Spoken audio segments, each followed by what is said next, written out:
Bijouterie Santia, mividy volamena. Voninandray anao ny alatsinainy hatramin'ny sabotsy. La vache qui rit, ofinaritra ny tontolo andronao. Manolotra ho anao ny Le JT. Brushing, coiffure, coloration, osez tout avec Gliss Intense Thérapie. Alors, avant de les couper, essayez Gliss Intense Thérapie. Talia ilay servieta tokana vita eto Madagasikara izay tsy misy toazy mihitsy. Matoka isan'ilay kalitao tokany Talia. Talia manolotra anao ny Le JT. Dia, le bon goût français. Produit français avec le label IGP. Dispose d'une large gamme de vins disponible dans les grandes épiceries et grandes surfaces. Yaourt Iti, le yaourt préféré des Malgaches. Attention, très très très bon. Yaourt Iti. Manolotra anao. Ny tsara sy hianan-kalalana ianao miaraka amin'ny savony manitra Orchard. Orchard, liberté et fraîcheur. Manolotra anao. Le JT. Mba safidiko numéro 1 malagasy manolotra ho anao.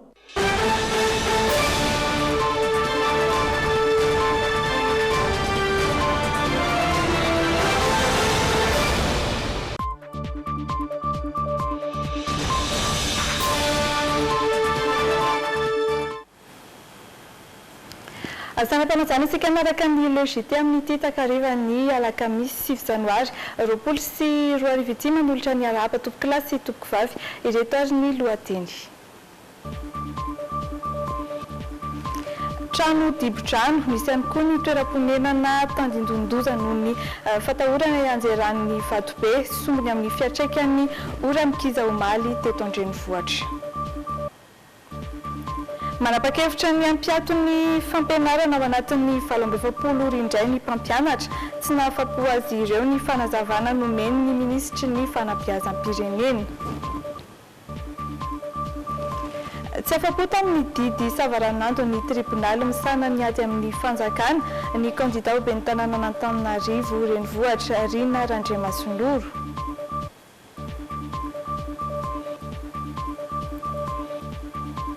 Isan'ny fanambiny raha miasa ny gouvernemanta sy ny sombavam-bahoaka araka ny toromarika nomeny ny filoham-pirenena teny amin'ny lapan'ny avoloa nandritra ny fifampiarabana noho ny taona vaovao 2024. Eo amin'ny maresaka iraisam-pirenena tsy mampanahy ny États-Unis ny fepetra mety ho raisin'ny Iran amin'ny famatsiana solitany eo amin'ny sehatra iraisam-pirenena. Reny zany no sombony amin'ny vaovao izay hoentina amintsika amin'ity alaity izao dia hidirantsika avy hatrany ny vaovao nisongadina na ny la une. Falifaly daholo ny ray tanàna fatompo ty zavatra matamana charbon tsy manetsika saky sy mila tampoka madio tanàna miaro tontolo katava amin'izay e charbon. Arcadia, le bon goût français. Produit français avec le label IGP. Dispose d'une large gamme de vins disponible dans les grandes épiceries et grandes surfaces.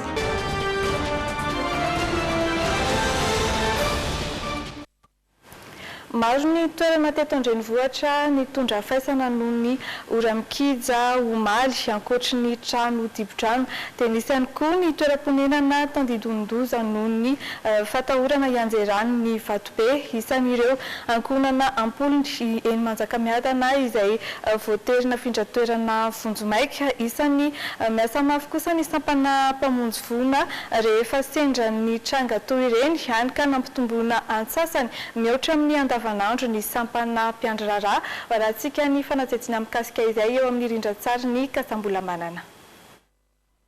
Trano 20 no dibo-drano teny Analamahitsy tanàna taorian'ny orambe ny kija omaly araka ity tatitra navoaka ny BNGRC ity. Trano 12 hafa kosa no norodana teny Andavamamba Ambilany be ary fianakaviana mahery ny 70 no voatery esorina tamin'ny toeram-ponenany tety Manjakamiadana noho ny tranon'izy ireo tany dondoza amin'ny mety fiotsahan'ny tany sy ho fianjeran'ny Vatobe. Miankina amin'ny fivoaran'ny toetrandro sy ny zava-misy no hitanana ireo trabony eto amin'ny Brand Fokotany. Efa nisy zany teo amin'ny 5 teo no tany niotsaka omaly ny arivan'iny ihany. Ato zany mba misy gabone dia afaka ametrahanay azy sady mba misy rano zany hoe akaiky ny rano na dia hoe taominara dia izay no nametrahana azy ato amin'ny Brand Fokotany.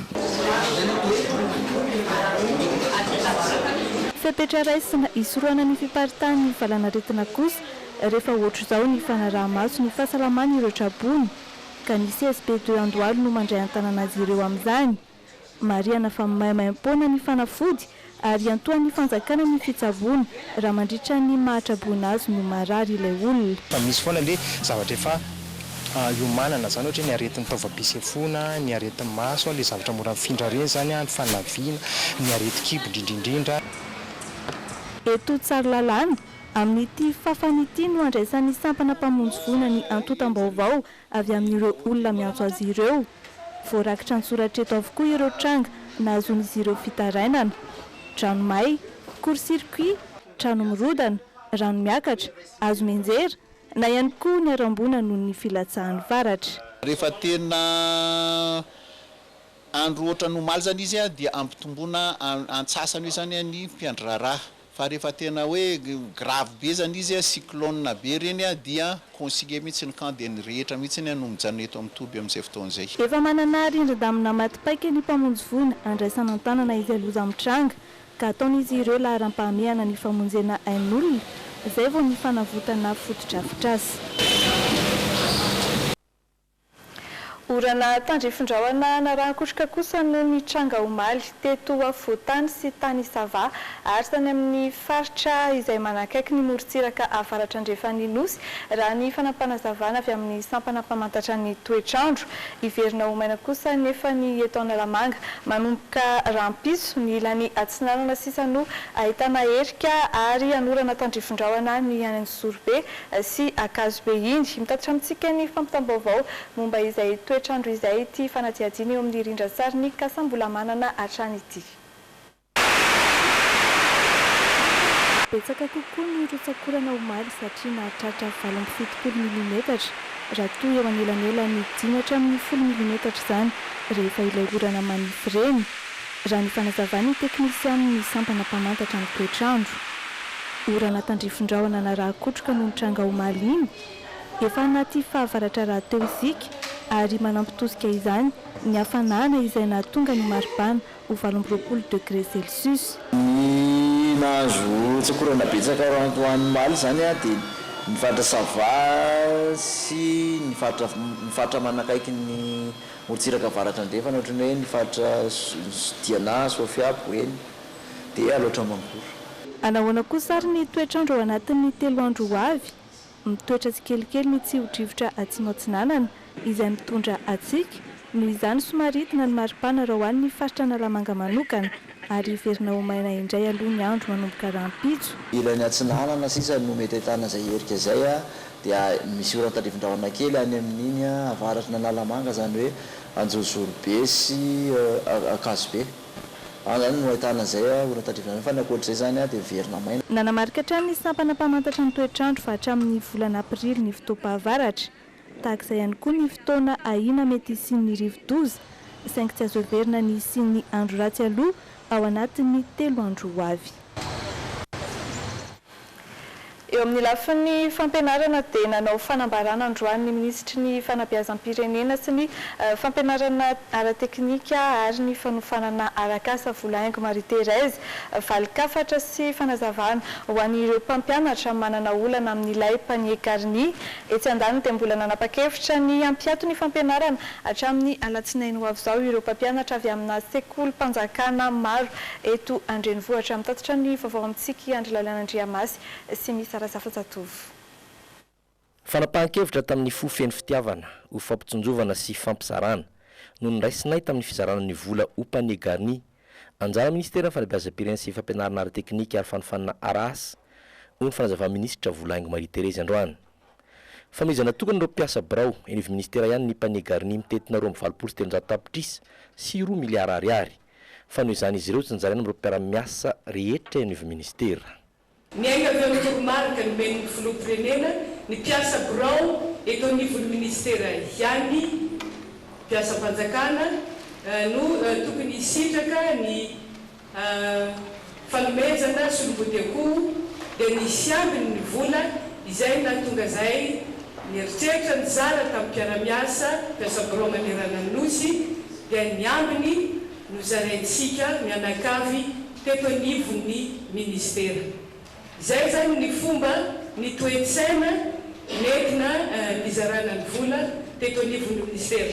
Tsara tsindrina tsy misy ny eritreritra nanotokotom-bola ny teto anivon'ny ministera fa ny tsinjary izany araky ny effectifntsika ny isantsika mpiasa araky ny FPE na fiche primaire d'enquête zay azotsika tamin'ny 2018-2019. Tsy afa-po tamin'ny fanazavana io nefa ireo mpampianatra avy ana sekolim-panjakana maromaro eto Andrenivohitra sy manodidina tapitra androany raha teo ny valam-be-efapolo ora nomeny andro tompona anaikitra mbandoavany anjara volan'izy ireo.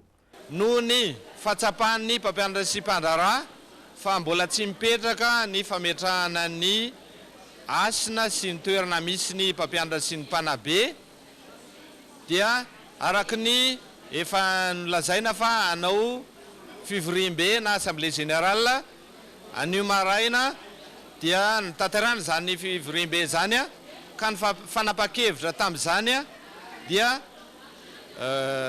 hotohizana mandritsy ny valam-be-efapolo ora indray izany fanapahana ny asa mandrarà eo amin'ny fampianarana zany zany hoe androany sy rapitso ka tsy miverina eto raha tsy amin'ny alatsinainy amin'ny 7 ora maraina anatateraka an'izany fivoriam-be manaraka izany indray. Tetsankilany dia nazava ministra Volaingo Marie Thérèse fa tsy nodikodim-bola ary tsy miara-miasa amin'ny fanitry-be firenena izy. Antony androany ilay talen'ny fari-PDD mpampianarana any Atsimo andrefana izay nankatao filan-kevitry ministra Omaly.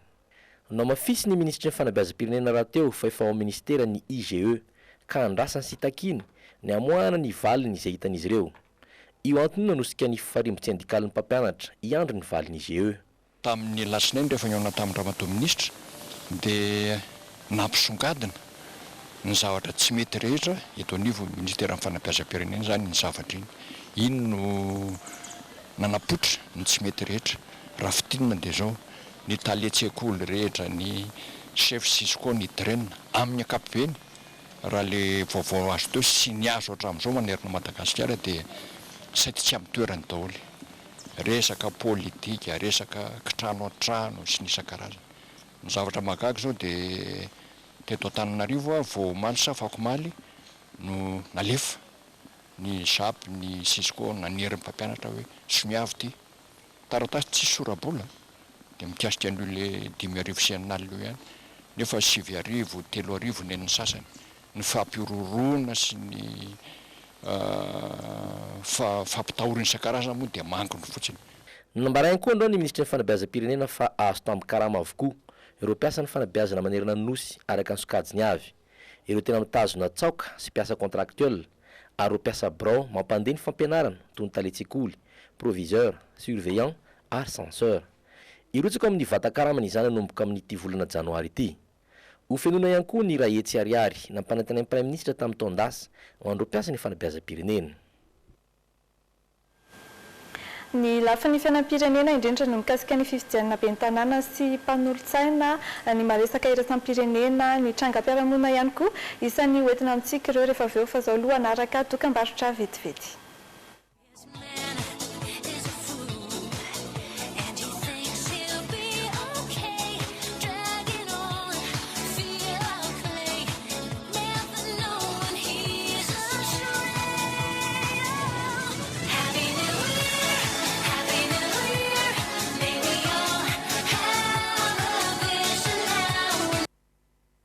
Toizatsika ny fiarana tanatin'ny logité tsy manaiky ny fanafonana ny voka-pifidianana tao amin'ny bureau fandatsaham-bato miisa 2 izay nahazoany vato ambony indrindra ny candidat ben'ny tanàna iray any Faratsio. Milaza izy fa misy ny tsy fahamarinana tamin'izay fifidianana ben'ny tanàna sy mpanolontsain'ny tanàna izay ka ametraka fitorinany tena ny andrasana rampitsy kosa ny vokatra ofisialy ho an'ny fifidianana ben'ny tanàna sy mpanolontsain'ny tanàna ho an'ny eto amin'ny faritany Antananarivo raha toa ka efa namoaka izany ny any amin'ny faritra hafa.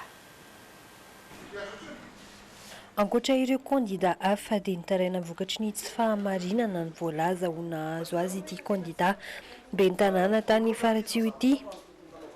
Nitarika lavitra izy tamin'ny valim-pifidianana Vonjimaika izay navoaka ny CENI nofoanan'ny fitsarana misana ny ady amin'ny fanjakana omaly nandray ny famoana ny pitsarana zavaranando momba ireo fitoriana samihafa nefa ny vato azony tao amin'ireo birao fandatsaham-bato miisa roa izay nazahoany vato ambony indrindra.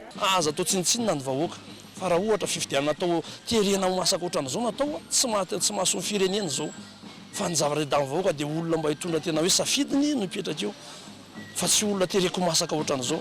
Ary anatin'ny faharoa manaraka an'izany dia anao tatitra ihany koa zay amin'ny vahoaka satria le fahefanany efa nampindra amin'ny vahoaka mily efa zay ny hita atao amin'ny seny fa navadika kosa le izy aty anivon'ny tribunal sanatria tsy hoe tsy mahay le mpitsara fa saingy kosa sao dia sanatria la misy zavatra hafahafa mba aliso zavatra eo satria raha olona ray hoe nandijoro vavolombelona dia ho raisiny fitsarana ny zavatra sahala amin'izany dia milasa eritreritra be any. Efa namoaka ny valim-pifidianana ofisialy ben'ny tanàna sy mpanolo-tsaina etsy andaniny fitsarana misana ny ady atao amin'ny fanjakana any amin'ny faritany Tomasina. Nofoan'ny fitsarana misana ny ady atao amin'ny fanjakana ihany koa ny valim-pifidianana atao Moramanga ka averina ny fifidianana. Nitarika vonjimaika atao amin'ny komini ny kandidana tolotry ny Antokotim. Ankoatr'izay dia no nisongadina ny fahalaniny nantenaina Rakotonirina na nantenaina Pihira kandidana tolotry ny RK tao amin'ny komina Ambonivohitra Tomasina. Raha mpitso no moka ny voka-pifidianana ofisialy ben'ny tanàna sy mpanolo-tsaina ny fitsarana misana ny ady atao amin'ny fanjakana eto Antananarivo araka ny fanambaran'izy ireo omaly. Fa isan'ireo niarany tsy fahamarinana nandritra ny didy zavaranando izay navoakan'ny tribonaly misana ny ady atao amin'ny fanjakana eto Antananarivo ny kandidao ben'ny tanàna ny komina Antananarivo renivohitra izay natolotry ny Antokotim nanambara ho tsy hijaona amin'ny fitakinany marina izy ireo ary manao antso amin'izay vonin-kiady amin'ny fametrahana ny fahamarinana sy ny tany tandalana. Nanao ny fanajiadiany Andrilan'Andriamasy sy misy Arasafinjatovo. Tsy navela hiteny ary nitapenambavy ireo mpitory sy vavolombelona avy tamin'ny kandida Rina Andriamasinoro, kandida ho ben'ny tanàna Antananarivo avy tamin'ny Antokotim, nitry ny fitsarana savaranando mahakasika ny fidiana ben'ny tanàna teny amin'ny tribonaly misana ady amin'ny fitsarana teny Anosy omaly. Tsy magataka mihitsy zay ary kabary teny kubenibeny hoe zay tsy agataka hoe atovilanda kotana atovilanda vena fa zao kosa avoay tena fahamarinana tamin'ny fifidianana iny. Ny afahana namoaka ny fahamarinana dia fanaovana an'izay liste fanaovana an'izay confrontation zay aketo ary nanao audience omaly raha ny avocat mampisolo vava anay dia mbola manerina nangataka an'izay fanaovana an'izay confrontation zay alohan'ny namoahana dimy ny akilan'izay mitorino dia mbola nangataka ihany koa izy teo amin'io audience hoe aza atao ny fampitahana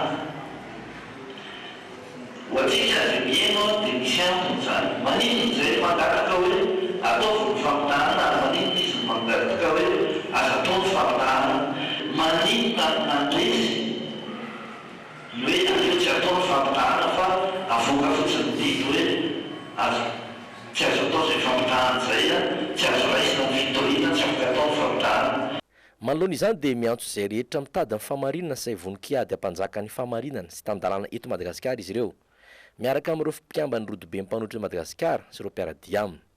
Miantso vahoaka malagasy aho ako isika mba hifoha amin'ny toromasin'izay ka tsy anaiky ny firenena ho ataon'ny olombetsy takalonaina ntsony tena takalonaina zany ataonareo ty fa raha zany dia zao nanaovinainareo tsy maintsy ataonareo ty fa raha zany dia zao derako hoe chantage otage na takalonaina manao antso aminareo vahoaka malagasy any kio aho fa tsy raha nitsony raha misy eto firenentsika zao fantatra fa maro aminareo tianao fa manginy ko sahia joro sahia nanamary rehefa mahita zany anao dia lazao. Anatanteraka zaika be nasionaly ireo mpanohitra Atsoatsy. Ny aloha izany dia nantsoava amin'ny fitondram-panjakana izy ireo mba ahazaka ny fijoroana ofisialy ny antoko mpanohitra eto Madagasikara. fa tsy natao andany lalàna fotsiny ny solombavam-bahoaka fa manana didy ampatsiahy ny mpitondra sy ny rafitra mpanatanteraka amin'izay asa tokony ho atao. Io no fanamariana nataon'ny filohan'ny repoblika Andry Rajoelina nandritra ny fionany tamin'ny mpikamban'ny antenimieram-pirenena teny Avoloha. Nanambara ihany koa ny filoha fa azon'ny solombavam-bahoaka ataony mitondra sosikevitra momba ny fametrahana ireo gouvernoura any amin'ny faritra izay tsy mbola manana izany. Tsy mbola ampy herintaona no nijoroany antenimieram-pirenena saingy efa nisy ny asa natao ny filohan'ny Christine Razanamahasoa nandritra ny fiarabana ny filoha Andry Rajoelina mivady teny Avoloha no ny taona vaovao. Tamin'ny fanaovana jeritodika fohy ny taona 2024 no nitany izany ny filohan'ny antenimieram-pirenena ny fahalaniny ny lalàna mifeny teti-bolam-panjakana, ny lalàna mifeny serasera amin'ny Ainao Manjery ary ny lalàna ho an'ny ady amin'ny herisetra ho an'ny mahala na mahavavy. Fotoana ihany koa nefa teto narararotany solombavam-bahoaka ny tondrana ny etaetan'izy ireo. Misy hantahanta ataona izy solombavam-bahoaka dia anisan'izany ny tokony mba hananany antenimieram-pirenena amin'izay ilay atao hoe Fonds parlementaire d'investissement na hoe FPI. Izy io dia efa hita amin'ny parlementa eran-tany ka everiko angamba fa mba tsy ho latsa-danja ny amin'ny parlementa eran-tany ny parlementa malagasy ka mba ho sitrakao ny anomeanay an'izany FPI izany karazana fond io fanampiana ihany amin'ny fanarenana ny any amin'ny distrika na lany anay. No amafisin'ny filoha Rajoelina fa tsy natao andany lalàna fotsiny ny solombavam-bahoaka fa hitatitra ny fampandrosoana tokony ho apetraka ary manana didy ampatsiahy ny mpitondra sy ny rafitra mpanatanteraka izay asa tokony ho atao.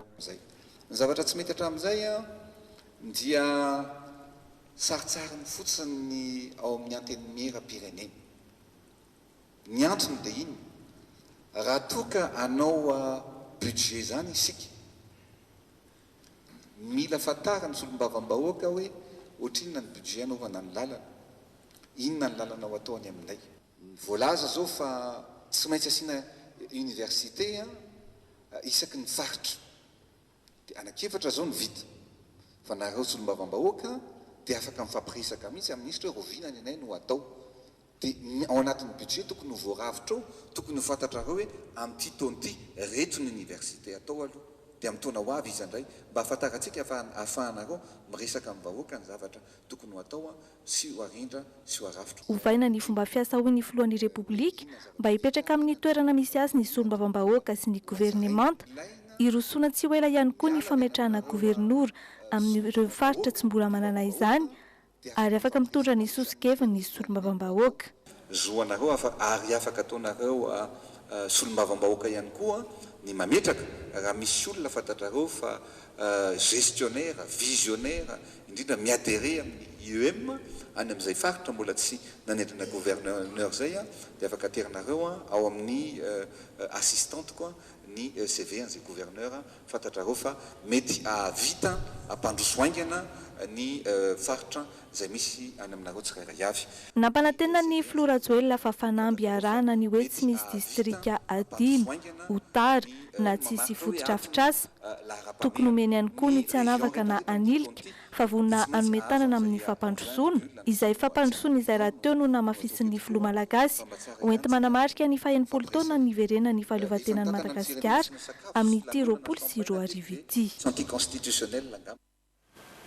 Lafim-baovao hafa kosa indray voasambotra ny polisy ny lehilahy iray izay voarohirohy mandrahona mpivady amin'ny alalan'ny compte fake mitaky vola izy ka vao tsy mahazo dia mandrahona ny amoaka ny sarin'izy mivady miboridana amin'ny Facebook. Rehefa natao ny fanadihadiana dia fantatra fa naman'izy ireo ihany io lehilahy izay mandrahona n'izy mivady io. Indro ary ny fanazavana mikasika izay. Mpivady indray no lasibatra ity lehilahy iray ity tamin'ny alalan'ny compte fake.